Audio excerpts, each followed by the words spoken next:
ఉపాధ్యక్షులు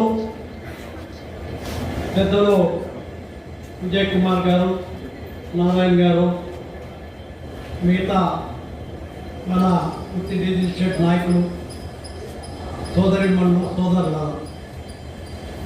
ఆవేశంగా మాట్లాడటం అనేది మద్దూరు యూనియన్కి మీరు ఇచ్చిన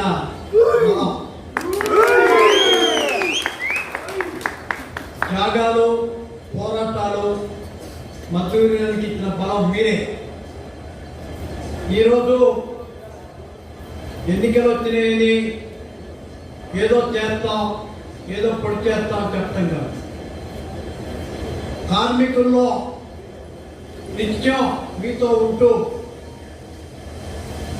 మీ కష్ట సుఖాల్లో పాల్పంచుకుంటూ లంచగొండితనం లేకుండా నీతిగా నిజాయితీగా పనిచేసే నాయకులు మీ మధ్య ఉన్నారు. ఎక్కడో ఢిల్లీ నుంచి ఊడిపడలేదు, ఎక్కడో హైదరాబాద్ నుంచి ఊడిపడటం కాదు. రోజువారీ డీజిల్ చెట్లు మీకు జరిగే ఇబ్బందుల్ని గమనించి ఇక్కడున్న అధికారులతో మాట్లాడేవాళ్ళు ఎవరో అనేది మీ అందరికీ తెలుసు.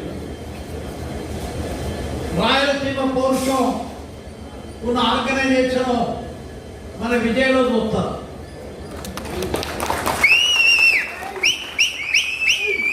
దురదృష్టవశాత్తు ఈ దేశం 50 సంవత్సరాల క్రితం చరిత్ర గారు చెప్పిన కవిత్వం గుర్తొస్తుంది నాకు. కులమత భేదాలు, భాషా ద్వేషాలు చెలరేగే నేడు ప్రతి మనిషి మరి ఒకరిని దోచుకునేవాడే, తన స్వార్థం తన సౌఖ్యం చూసుకునేవాడే. స్వార్థమే అనర్థ కారణం, అది తప్పుకొట్టే క్షేమదాయకం. ఎవరు స్వార్థపరులో మీ అందరికీ తెలుసు, ఎవరు లంచగొండలో మీకు అందరికీ తెలుసు, ఎవరు సమ్మెలకు వెన్నుపోటు పడిచారో మీ అందరికీ తెలుసు, ఎవరు కార్మికుల పక్షాన్ని నిలబడ్డారో, ఎవరు ఆఫీసర్లు ఎదిరించారో, ఎవరు ఆఫీసర్లు గెలవ చేశారో, ఎవరు ఆఫీసర్లతో పోట్లాడారో చరిత్ర చెబుతుంది. నేను ఒక కార్యకర్తగా మద్దూరు యూనియన్లో 66లో వచ్చాను. మరి బ్రిటిష్ వాళ్ళే గడగడలాడించిన ఆర్గనైజేషన్ మరి వదిలిపెట్టావా? నెహ్రూ గారిని వదిలిపెట్టావా? 60లో సమ్మె చేశాం. నెహ్రూ గారు ప్రధానమంత్రి, మనని కాల్చి తప్పిన 9 మందిని, వేల మందిని ఉద్యోగాలను తీర్చిన, మన యూనియన్ గుర్తింపు రద్దు చేసిన, డిఏ కోసం పోరాటం చేశాం. 68లో కనీస వేతనం డిఏ ఫార్ములా కోసం ఇందిరాగాంధీని ఎదిరించాం.